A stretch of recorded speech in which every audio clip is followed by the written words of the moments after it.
का most important question जो कि किस खेल से भी होगा, कुछ प्रीवियस ईयर क्वेश्चन भी होगा। चलिए देखते हैं और ध्यान से देखिएगा। फर्स्ट में दिया है एशियाई खेलों का सर्वप्रथम आयोजन कब हुआ था। 4 अप्रैल 1951 को हुआ था। क्रिकेट का मूल नाम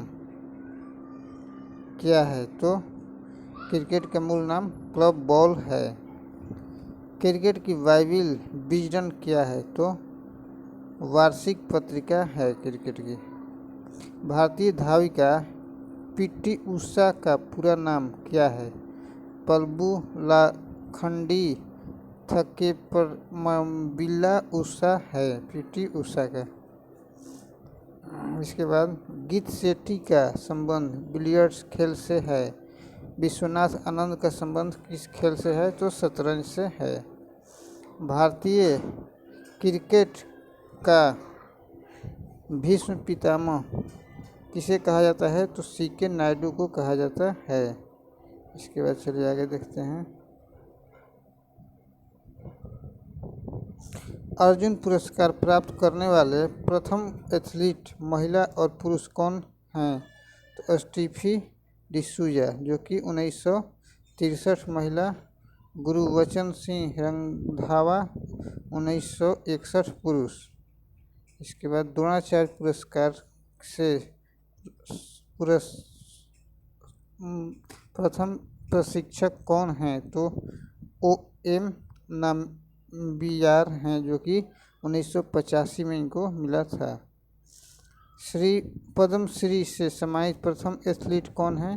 तो मिल्खा सिंह जो कि 1969 में मिला था पद्मश्री। इसके बाद किस खिलाड़ी के जन्म दिवस 29 अगस्त को राष्ट्रीय खेल दिवस के रूप में मनाया जाता है? तो मेजर ध्यानचंद।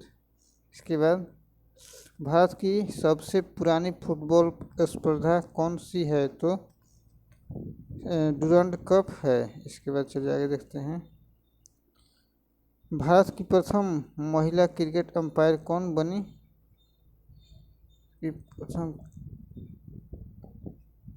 भारत की प्रथम महिला क्रिकेट अंपायर कौन बनी? तो अंजलि राजगोपाल बनी। किरण बेदी आईपीएस ने वर्ष 1972 में लॉन टेनिस का कौन सा खिताब जीता था? तो एशियाई खेल का खिताब जीता था। पोलो खेलते समय किस बादशाह की मृत्यु हो गई थी? तो कुतुबुद्दीन ऐबक की हो गई थी।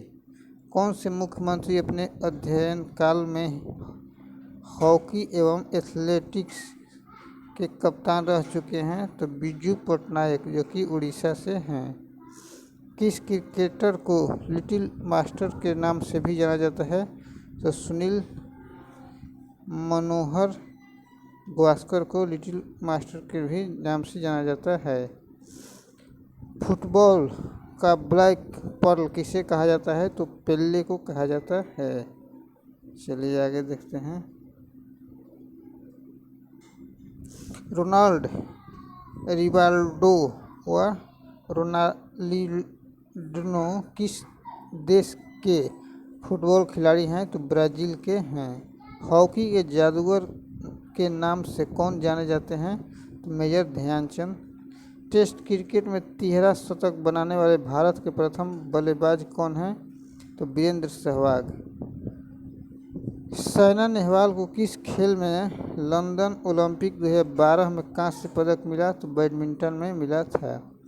किस खेल को टेनिस का मक्का कहा जाता है? तो विंबलडन को कहा जाता है। विंबलडन प्रतियोगिता किस कोर्ट पर खेली जाती है? तो विंबलडन प्रतियोगिता खेली जाती है हरी घास के कोर्ट पर खेली जाती है। विंबलडन में खिताब जीतने वाली भारत की पहली महिला कौन है?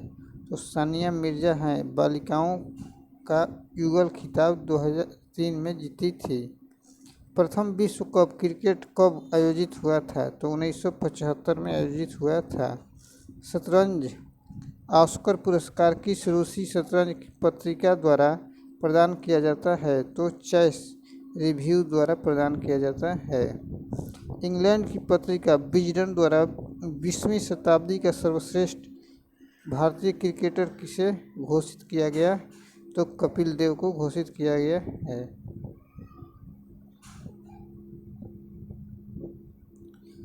लंदन ओलंपिक 2012 में कुश्ती में सुनील कुमार ने कौन सा पदक जीता? तो रजत पदक जीता। भारत के प्रथम क्रिकेट कप्तान कौन थे? सीके नायडू थे। मदाम तितली के नाम से कौन सा तैराक जाना जाता है? तो मेरी मिघर जाना जाता है। लैला अली का संबंध किस खेल से है? तो मुक्केबाजी से है। ओलंपिक खेलों में सर्वाधिक पदक जीतने का रिकॉर्ड किसके नाम है? तो माइकल फेल्प्स, जो कि अमेरिकी तैराक हैं। उसेन बोल्ट जमैका का संबंध किस खेल से है? एथलेटिक्स दौड़ से है। इसके बाद चलिए आगे देखते हैं। जाना जाता है लैला अली का संबंध मुक्केबाजी से। ओलंपिक खेलों में सर्वाधिक पदक जीतने का रिकॉर्ड किसके नाम? माइकल फेल्प्स, अमेरिकी तैराक। उसेन बोल्ट जमैका का संबंध तो एथलेटिक्स दौड़ से। लियोनेल मेसी किस देश के फुटबॉल खिलाड़ी हैं? तो अर्जेंटीना के। सचिन तेंदुलकर का वनडे क्रिकेट में कितने रनों, शतकों व अर्धशतकों का विश्व रिकॉर्ड है? 18,426 रनों और 49 शतकों व 96 अर्धशतकों का रिकॉर्ड है, जो कि वनडे में है। अब चलिए आगे देखते हैं। आगे कुछ देख लेते हैं। सब प्रीवियस ईयर क्वेश्चन है। मासिनराम किस राज्य में स्थित है? मेघालय में। किस राज्य में तालाबों की सर्वाधिक संख्या है? तो तमिलनाडु में। गिरना परियोजना कहाँ स्थित है? तो महाराष्ट्र में स्थित है गिरना परियोजना। इसके बाद चलिए आगे देखते हैं।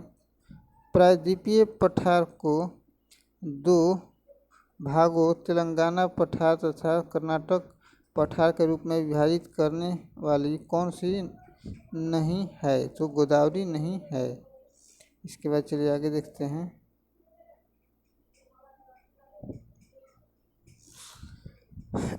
मृदा की अम्लीयता की समस्या को दूर करने के लिए किसका प्रयोग किया होता है? तो चूना पत्थर का होता है।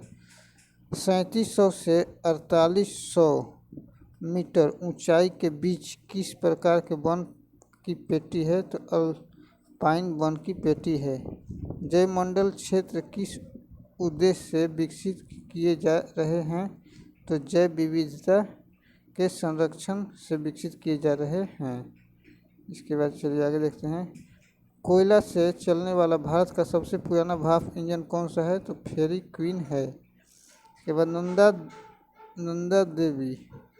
नंदा देवी हिमालय के किस भाग की चोटी है? तो कुमायूं हिमालय की चोटी है। नाथुला दर्रा किस राज्य में है? तो सिक्किम में है। महाराष्ट्र की लोनार झील कैसी झील है? तो क्रेटर झील है। इसके बाद चलिए आगे देखते हैं। भारत के राजस्थान में किस स्थान पर चुकंदर से चीनी बनाने का कारखाना स्थापित किया गया है? तो गंगानगर में किया गया है। भारत के किस शहर को सूती वस्त्रों की राजधानी कहा जाता है? तो मुंबई को कहा जाता है। बेंगलुरु किस परिवहन उद्योग के लिए प्रसिद्ध है? तो हवाई जहाज उद्योग के लिए प्रसिद्ध है। पूर्वी तट का सबसे पुराना एवं प्रमुख बंदरगाह कहाँ स्थित है? तो चेन्नई में स्थित है। चलिए आगे देखते हैं। भारत के क्षेत्रफल और उत्पादन दोनों की दृष्टि किस दलहनी फसल का प्रथम स्थान है? तो चना। चाय, चलिए आगे देखते हैं। चाय की सर्वाधिक उत्पादकता वाला राज्य कौन सा है? तमिलनाडु। केंद्रीय खनन अनुसंधान संस्थान कहाँ है? जैसे धनबाद में। भारत में परमाणु ऊर्जा कार्यक्रम का प्रारंभ किस वर्ष से माना जाता है? तो 1948 से माना जाता है।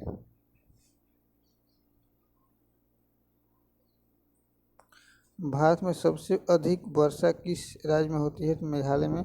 किस राज्य में नलकूपों की सर्वाधिक संख्या है? तो उत्तर प्रदेश में।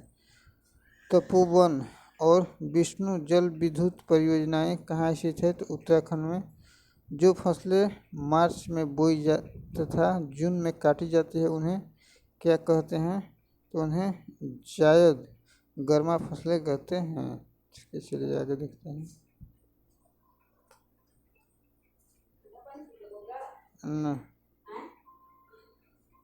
कौन सी नदी भारत नेपाल की मध्य सीमा बनाती है? तो काली नदी। मेघालय पठार पर किस प्रकार की मिट्टी पाई जाती है? तो लेटराइट मिट्टी। चंदन वन किस प्रकार के वन के उदाहरण हैं? पर्णपाती वन के। भारत में जैव मंडलों की कुल संख्या कितनी है? तो 18 है।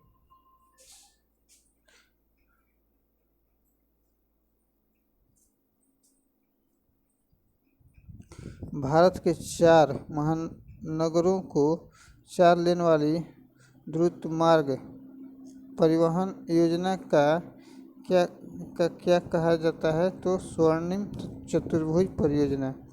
भारत में कुल भूभाग का कितना भाग पर्वतीय है? तो 10.7%।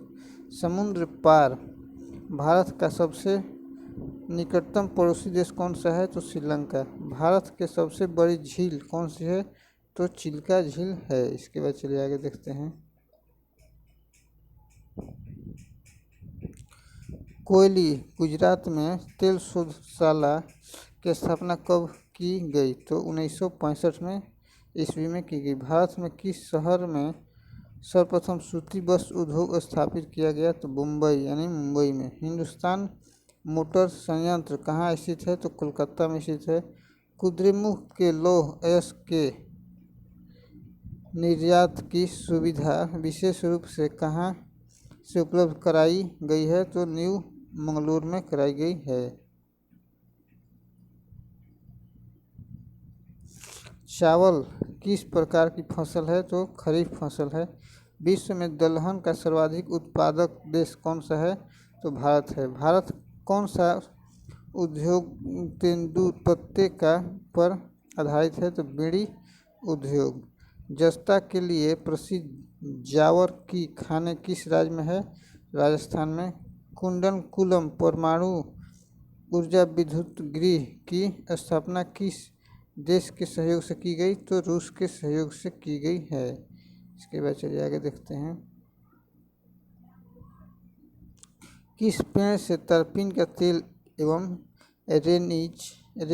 रेजिन प्राप्त किया जाता है? तो चीड़ के पेड़ से। आम्र वर्षा क्या है? तो केरल एवं कर्नाटक में मानसून पूर्व होने वाली वर्षा। विश्व की सबसे बड़ी सिंचाई परियोजना कौन सी है? इंदिरा गांधी नहर परियोजना। जवाहर सागर, राणा प्रताप सागर और गांधी सागर जलाशय किस नदी पर निर्मित है? चंबल नदी पर निर्मित है। जोग या गरसोप्पा महात्मा गांधी जलप्रपात किस नदी से संबंधित? शरावती नदी से संबंधित। बांग्लादेश में ब्रह्मपुत्र का क्या नाम है? तो जमुना नदी नाम है। किस मिट्टी को सबसे कम जोतने की आवश्यकता होती है? तो काली मिट्टी को। वन्य जीव सुरक्षा अधिनियम कब पारित किया गया? तो 1972 में पारित किया गया था। इसके बाद चलिए आगे देखते हैं। गुजरात स्थित किस बंदरगाह पर मुक्त व्यापार क्षेत्र स्थापित किया गया है? तो कांडला। पूर्व पश्चिम और उत्तर दक्षिण एक्सप्रेस राजमार्ग एक दूसरे को कहाँ काटते हैं? तो झांसी में। माउंट एवरेस्ट की ऊंचाई कितनी है? तो 8,850 मीटर। भारतीय तीर्थ यात्री किस दर्रे से होकर जाने वाले मार्ग से मानसरोवर तथा कैलाश की यात्रा करते हैं? तो मन्नत दर्रा। इसके बाद चलिए आगे देखते हैं। देसी साज समाज प्रयुक्त करने वाली भारत की प्रथम परमाणु ऊर्जा संयंत्र कहाँ है? तो कल्पकम, जो कि चेन्नई तमिलनाडु में है। विशाखापट्टनम में तेल शोधशाला कब स्थापित की गई? तो 1957 ईस्वी में की गई। भारत का सबसे बड़ा उद्योग कौन सा है? तो सूती वस्त्र उद्योग है। हिंदुस्तान एंटीबायोटिक लिमिटेड कहाँ स्थित है? तो पिपरी, पुणे तथा ऋषिकेश में स्थित है। गेहूँ किस प्रकार की फसल है? तो रबी फसल है। केंद्रीय धान अनुसंधान संस्थान कहाँ स्थित है? तो कटक में। केसर का सर्वाधिक उत्पादक राज्य कौन सा है? तो जम्मू कश्मीर। भारत में लिग्नाइट कोयला का सर्वाधिक उत्पादन किस राज्य में होता है? तमिलनाडु में होता है। किस प्रकार के वनस्पति ग्रीष्म ऋतु के प्रारंभ में अपनी पत्तियां गिरा देते हैं? तो उष्णकटिबंधीय पर्णपाती वन जो कि मानसूनी वन हैं। भारत के कोरोमंडल तट पर सर्वाधिक वर्षा कब होती है? अक्टूबर नवंबर में। विश्व में नहर सिंचाई क्षेत्र की दृष्टि से भारत का कौन सा स्थान है? तो प्रथम है। भारत पाक बगलिहार परियोजना किस नदी से संबंधित है? तो चिनाब नदी से संबंधित है। इसके बाद चलिए आगे देखते हैं। गुजरात और सिंध पाकिस्तान के तट से लगा 60 किलोमीटर लंबा दलदली क्षेत्र क्या कहलाता है? Sir creek. मानस किस नदी की सहायक नदी है? ब्रह्मपुत्र नदी की है। नवीन जलोढ़ मिट्टी क्या कहलाती है? तो खादर। रबर किस प्रकार के वन में पाए जाते हैं? तो उष्णकटिबंधीय चिरहरित वन में पाए जाते हैं रबर। चलिए आगे देखते हैं। और अच्छा लगे तो लाइक शेयर। चेन्नई बंदरगाह के भार को कम करने के लिए किस बंदरगाह का निर्माण तमिलनाडु में किया गया है? तो एनोर। NH1 किन नगरों के मध्य में स्थित है? दिल्ली और अमृतसर के मध्य में स्थित। विश्व की सर्वोच्च चोटी कौन सी है? तो माउंट एवरेस्ट। रोहतांग दर्रा हिमाचल प्रदेश के किस श्रेणी में है? तो पीर पंजाल श्रेणी में है। चलिए आज के लिए इतने ही रहने देते हैं। ठीक है, धन्यवाद।